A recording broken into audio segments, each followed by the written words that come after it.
ဒီတင်တန်းကာလငါးပတ်မှာကိုရီးရဲ့တင်စကလုံးအကျက်ဆုံးကိုပြောပါလို့ဆိုရင်ကျွန်တော်ပါကျက်ဆုံးလဲဆိုတော့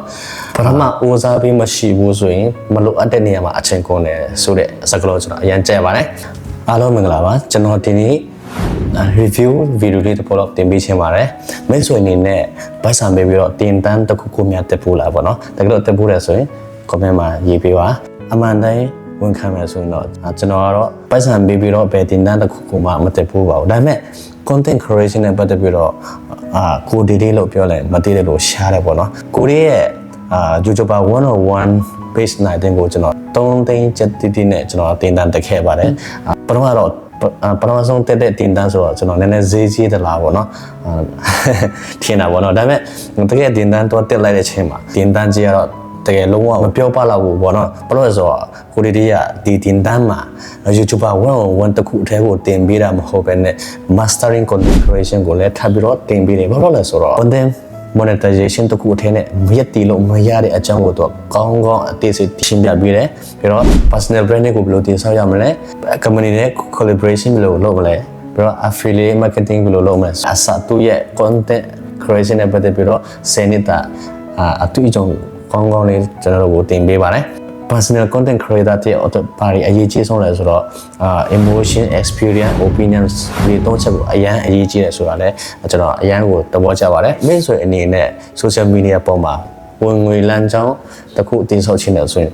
ဒီကိုဒီရဲ့ YouTuber 101ကိုမဖြစ်မနေတက်ပါလို့ပြောချင်ပါတယ်တကယ်လို့မင်းဆိုရင်အနေနဲ့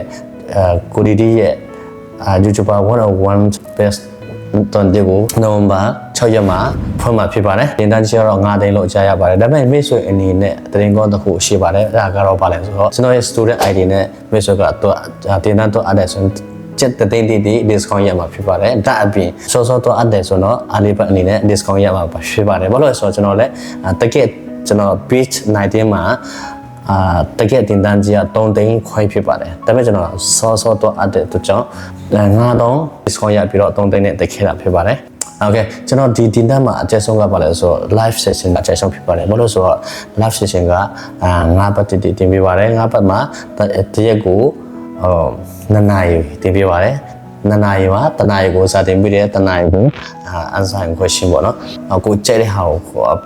ပုံပုံလေးလေးမြင်လို့ရတယ်ကိုရီးယားလည်းအကုန်လုံးရှင်းပြပေးတယ်ပြီးတော့တင်ခန်းစာဗီဒီယိုလည်းကျွန်တော်တို့အချိန်မရွေးပဲချိန်ဖြစ်ကြည့်လို့ရတယ်ဒါက live time ပေးထားတယ်ပေါ့နော်အဲ့ဒါလည်းအရင်ကြိုက်တယ်ပြီးတော့ဆွမ်းကျွန်တော်ပြောသလို YouTuber 101တခုထဲကိုတင်ပေးတာမဟုတ်တဲ့တခြားဘာထပ်တင်ပေးတယ်ဆိုတော့ time management တင်ပေးတယ်ပြီးတော့money management ဒီတော့ကျွန်တော်ခဏခဏကြားဖို့တယ်ပေါ့နော်ကျွန်တော်မကြားဖို့တဲ့အရာခါပါလဲဆိုတော့ energy management oh my god ဘာလို့ဆိုတော့ကျွန်တော်တို့က energy ကိုကုန်တတ်တယ်ပေါ့နော်အဲ့တော့ကျွန်တော်တို့ energy ကိုဘယ်လိုself ရမယ်ဘယ်လို manage ရမလဲဆိုတာကျွန်တော်အရင်ကြိုက်ပါတယ်ဒီတင်တန်းကာလ9ပတ်မှာကိုရီးရဲ့တင်စကလုံးအကျက်ဆုံးကိုပြောပါလို့ဆိုရင်ကျွန်တော်ပါကြိုက်ဆုံးလဲဆိုတော့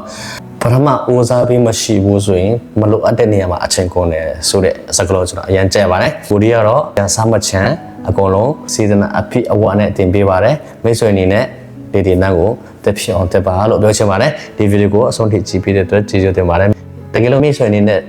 အချို့တစ်ခုခုရမယ်ဆိုရင် like share comment နဲ့အားပေးပါလို့ပြောချင်ပါတယ် see you in the next video bye bye